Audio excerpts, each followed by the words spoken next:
চলে। আমি তো ভাবছি ভাঁড়ের বেতন এই মাস থেকে মন্ত্রীর বেতনের থেকেও বেশ কিছুটা বাড়িয়ে দেব। মহারাজ, আমি বলতে বাধ্য হচ্ছি, আপনি কিন্তু একটু বেশি পক্ষপাতিত্ব করছেন। কোন রাজ্যে এমনটা হয় না।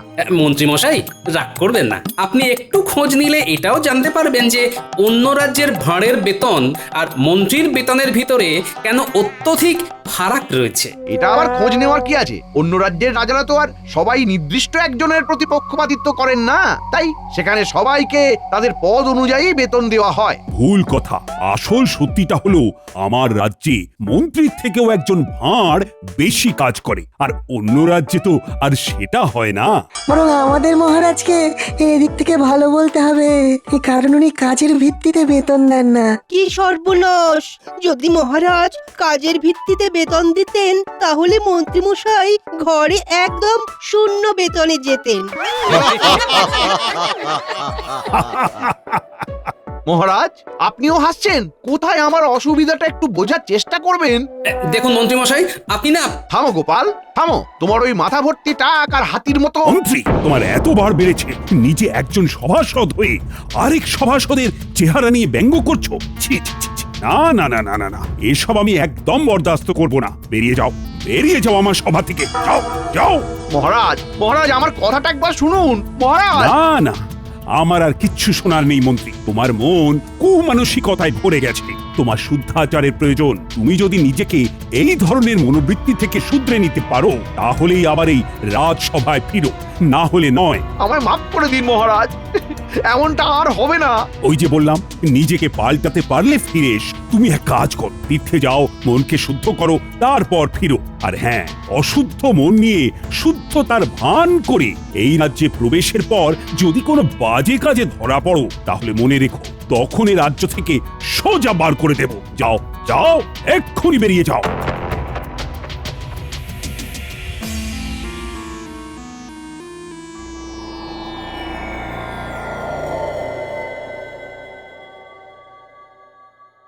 কিরে ঘটে, ব্যাপারখানে কি? মন্ত্রীমশাই আমাদের ডেকে নিজে এমন উদাস হয়ে বসে। কবি টবি হবে নাকি? আমার মনটা খুব খারাপ রে, তার সাথে বেশ রাগও হচ্ছে। কার উপরে? আরে গোপালের চেহারাটা যে হাতির মতো, সেটা বলতেই মহারাজ গেলেন চোটে। আমায় সব সভাসদদের সামনে তাড়িয়ে দিয়ে বললেন মনকে শুদ্ধ করে ফিরতে। ওই দুজনকে আমায় জব্দ করতেই হবে। বুঝেছি বুঝেছি, তাই আমাদের ডেকেছেন, তাই তো? সবই তো বুঝিস, সব কথা কি আর মুখে বলতে হয়? কিছু একটা পরিকল্পনা কর। আমাদের হাতটা গরম করে দিন, কাজ হয়ে যাবে। আমার এখন মাথা গরম আছে, তাই তোদের হাতের বদলে উড়ন আর বসন দিয়ে কান গরম করে দিতে পারি। সুতরাং এখন যা, আগে কাজের কাজটা কর। বেশ, তাহলে আসি। কাল ভোরে এই পরিকল্পনা করে আপনার বাড়ি যাচ্ছি। বেশ হয়েছে, বেশ হয়েছে। মহারাজ মন্ত্রীকে বার করে দিয়েছেন। হ্যাঁ, মানুষের চেহারা ভারী হতেই পারে, তা বলে এমন কথা কেউ বলে? মন্ত্রী মশাই বরাবর অমন স্বভাবেরই লোক, বুঝলে। যাদের স্বভাব এমন হয় তারা হাজার চেষ্টা করলেও সহজে বদলায় না। হ্যাঁ গিন্নি, চেষ্টাটাও সৎ হতে হয়, না হলে এরকমও মানুষ করে যে ভিতরে ভিতরে কোনো চেষ্টা করে না, এদিকে মুখে বলে চেষ্টা করেও কোনো লাভ হচ্ছে না। মানুষ চেষ্টা করলে সব পারে গিন্নি। তোমার সাথে মন্ত্রী মশাই এরকম করলে না আমার খুব খুব রাগ হয়। হ্যাঁ না, এর জন্য আমার কোনো আক্ষেপই নেই গিন্নি। আমি আমার রাজ্যকে ভালোবাসি, তাই করি। তাছাড়া একজন রাজ্যবাসী হিসেবে এটা তো আমার কর্তব্য। সত্যি তোমার জন্য না আমার না খুব গর্ব হয় গো। আর আমারও তোমার জন্যে।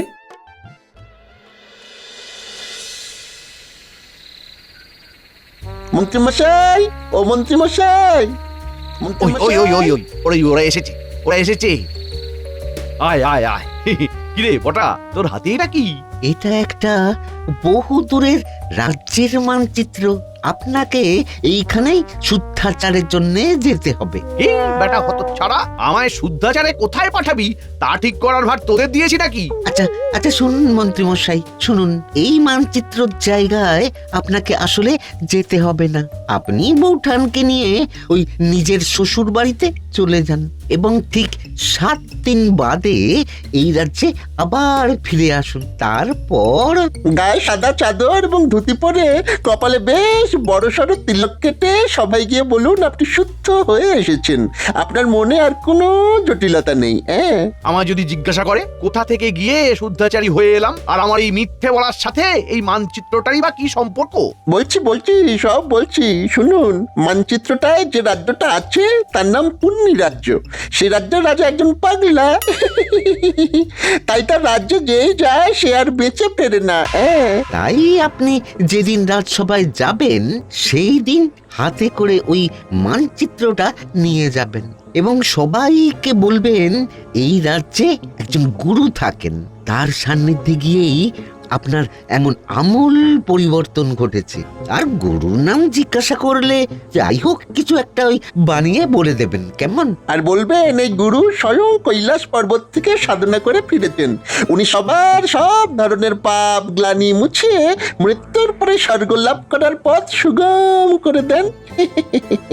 বলবেন বাবাজি মহারাজকে নিমন্ত্রণ করেছেন। আপনি এমন ভাবে কথাগুলো বলবেন যাতে ওই মহারাজ এবং গোপাল ওই জায়গায় যাওয়ার জন্য আগ্রহ প্রকাশ করে, আর একবার চলে গেলেই নিশ্চিত মৃত্যু। আর আমারও কেউ পথের কাঁটা থাকবে না। গোটা রাজ্যের আমি রাজা হব। বাহ বাহ বাহ, বাহ রে বাহ, বটা ঘটা। আমার সাথে বদমাশি করে করে তোরাও তো দারুণ পরিকল্পনা করতে শিখে গেছিস দেখছি। বাহ, এবার আমাদের মোহর দিন। পরিকল্পনা তো শুনেই নিলেন। এত তাড়াহুড়ো করিস কেন বলতো? বাইরে পরিকল্পনাটাও তো তাড়াহুড়ো করেই দিলাম, তার বেলায় একদম ঠিক। কাজ হবে, মোহর ছড়বে, এইটাই তো নীতি। দাঁড়া দাঁড়া দাঁড়া, আর বাজে বকিস না।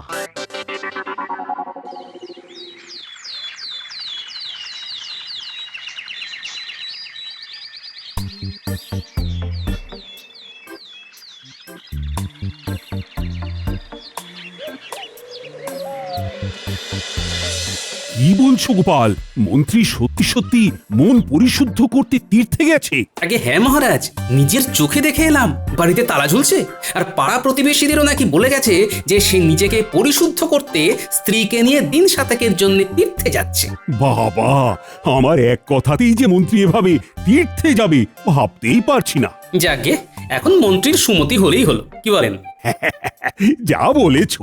আচ্ছা মহারাজ, আমি তাহলে আজ আসি। হ্যাঁ, বেশ বেশ বেশ। ও গোপাল, একটা কথা ছিল। বলুন মহারাজ। বলছি যে যতদিন না মন্ত্রী ফিরছে তুমি কি আমার রাজ্যের নতুন মন্ত্রী হবে? ও বাবা, ক্ষমা করুন মহারাজ, আমি এই রাজ্যের ভাঁড় হিসেবেই ঠিক আছি। ওইসব ভারী ভারী পদে আমায় বসাবেন না মহারাজ। আমি জানতাম তুমি ঠিক এই উত্তরটাই দেবে। বেশ গোপাল, ঠিক আছে, তুমি এখন আসতে পারো।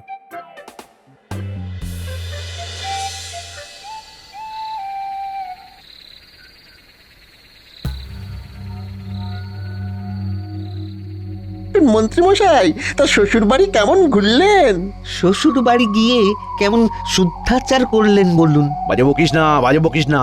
এই নিশুতি রাত্রে তোদের কথা মতো ছুটে ছুটে এলাম।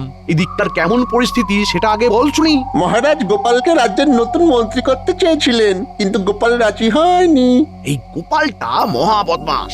ওকে এই রাজ্য থেকে না তাড়ানো পর্যন্ত আমার শান্তি নেই। কালকে থেকে সবাই গিয়ে আপনি তো আপনার ওই নতুন রূপ দেখাবেন, সবাই দেখবেন গোলে জল। সবাই ভাববে আমি আমার সব জটিলতা কুটিলতা ঝেড়ে একদম শুদ্ধ মনে তীর্থ থেকে ফিরে এসেছি। হ্যাঁ মন্ত্রী মশাই, এদিকে আপনার জন্য একেবারে সাদা বস্ত্র প্রস্তুত করে রেখেছি। সকাল হলে সেই বস্ত্র পরে কপালে তিলক কেটে সবাই যাবেন, কেমন তো? এবং বলবেন হরে হরে হরে হরে, এই নিমিত্ত মাত্রকে মাগো ক্ষমা করে দিও। আর মনে করে মানচিত্রটা কিন্তু নিয়ে যাবেন। মনে রাখবেন ওইটাই কিন্তু মহারাজ এবং গোপালকে চিরতরে বিদায় দেওয়ার জন্য মূল অস্ত্র। আচ্ছা আচ্ছা আচ্ছা, বুঝেছি বুঝেছি। আমি এখনো অতটাও বুড়ো হইনি যে মানচিত্রের ব্যাপারটা বেমালুম ভুলে যাব।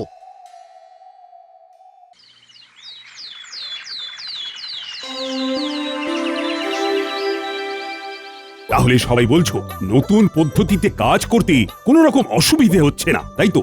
না মহারাজ। বেশ, শুনেও ভালো লাগছে তোমরা এভাবেই সবাই একে অপরের পাশে থেকে মন দিয়ে কাজ করে যাও। হ্যাঁ মহারাজ।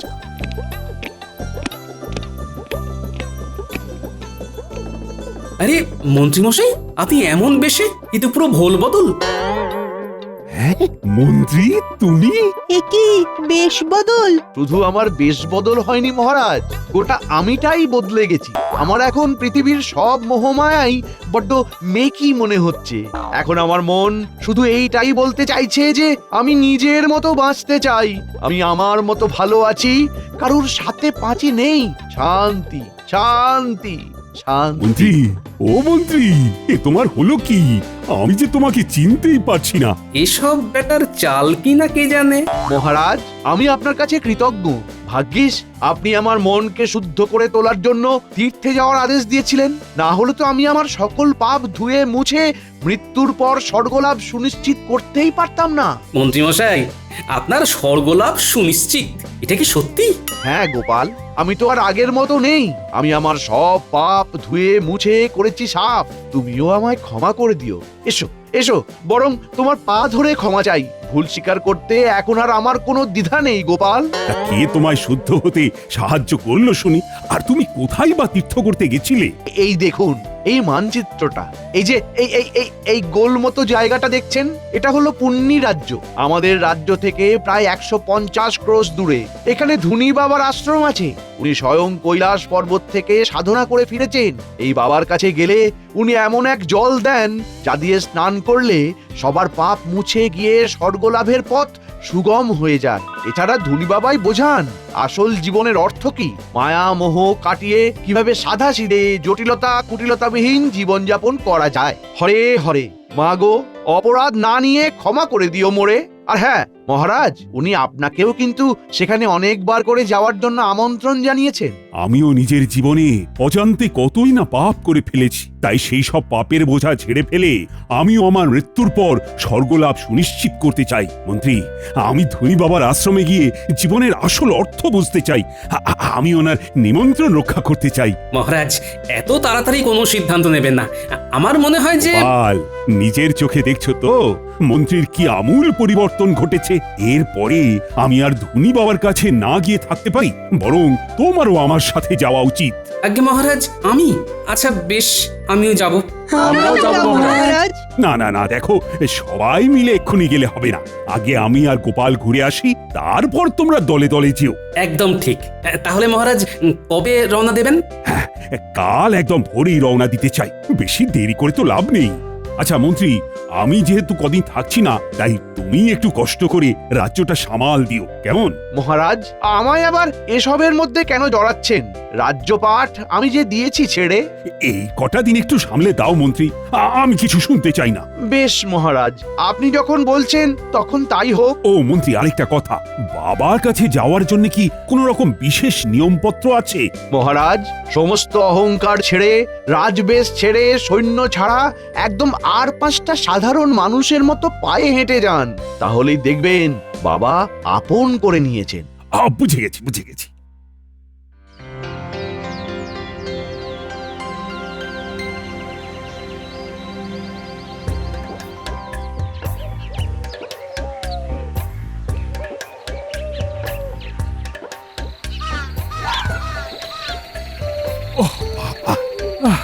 বাবা গো, মা গো, আর কতটা পথ গোপাল। হ্যাঁ, হাঁটতে হাঁটতে পা ফুলে গেল তো। মহারাজ, বুঝতেই পারছি আপনার খুব কষ্ট হচ্ছে, কিন্তু আরেকটু কষ্ট করে ওই বট গাছটা পর্যন্ত চলুন, তাহলে আপনি পুণ্যি রাজ্যে প্রবেশ করে ফেলবেন। ওই বট গাছটা থেকে শুরু হচ্ছে পুণ্যি রাজ্য। গোপাল, ও গোপাল, আজ রাত্রিটা থাকবো কোথায় বলো তো? ওই বট গাছের নিচেই কি কাটাতে হবে? হ্যাঁ মহারাজ, আপাতত তাই তো মনে হচ্ছে, কারণ ত্রিসীমানায় তো কোনো বাড়ি দেখছি না। আর মানচিত্র অনুযায়ী আমরা পুণ্যি রাজ্যে প্রবেশ করলেও বাবার আশ্রম আরো খানিকটা দূরে রয়েছে মহারাজ, যেখানে আপনি কাল সকালের আগে যেতে পারবেন না। বেশ, তাহলে গাছের নিচেই রাতটা কাটাই আর কি। পুণ্যি রাজ্যে এসে পুণ্য করতে একটু কষ্ট তো সইতেই হবে। একদম চিন্তা করবেন না মহারাজ, আপনি নিশ্চিন্তে ঘুমন, আমি জেগে আছি।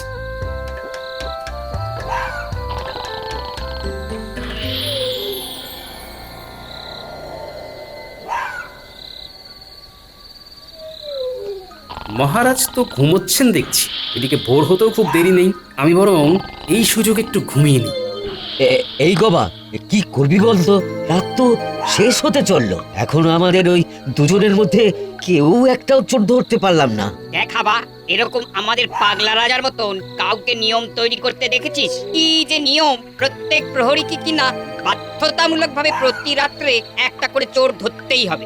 সত্যি আপাদ মস্তক খ্যাপা রাজা। আরে আরে ওই গবা, ওই দেখ দুজন লোক বট গাছের নিচে শুয়ে, ওদেরকে ভিনদেশি চোর বানিয়ে ধরে নিয়ে যাবি? তাই করি চল, না হলে আমরা আপাদমস্তক পেটে মার খাবো। চল চল ভরি বেটাদের। এই কে কে কে তোমরা হাত পা বাঁধছো কেন? আমরা কিছু করিনি, আমাদের বেঁধো না, ছেড়ে দাও। চল বেটারা চল, চোর সাজবি চল।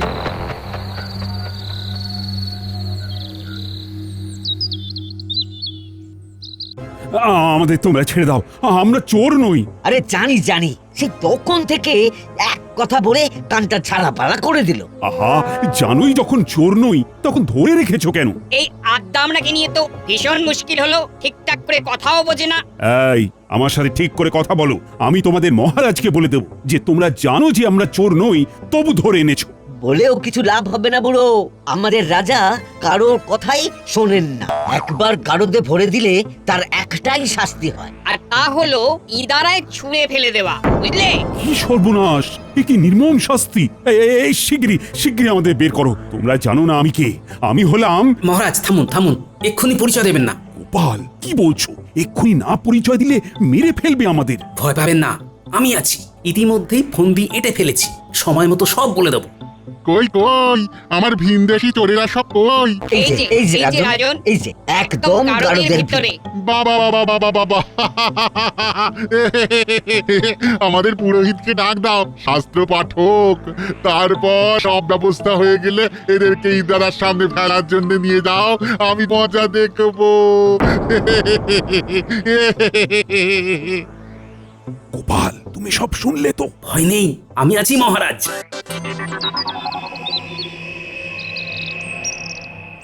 তাহলে সব প্রস্তুত তো? হ্যাঁ, এই এই তুমি তুমি ওদিকে ওনার কাছে যাচ্ছ কেন? আমাকে ঠাকুরের নাম শোনাতে। মরতে যাচ্ছি তো তাই। মহারাজ, আপনি এবারে আমার সাথে মারপিট শুরু করবেন। ওরা যদি জানতে চায় কেন মারপিট করছি, তাহলে বলবেন আমরা পেশায় জ্যোতিষী। আমরা গণনা করে দেখেছি যে আজ দুজনের ভেতরে যেজন আগে ইদারায় ঝাঁপ দিয়ে মরবে সে স্বর্গবাসী হবে এবং পুণ্য লাভ করবে। বেশ বেশ, মুক্ত করে দাও দুজনকে, মুক্ত করে দাও। আমি আগে ইদারায় ঝাঁপ দেবো। না,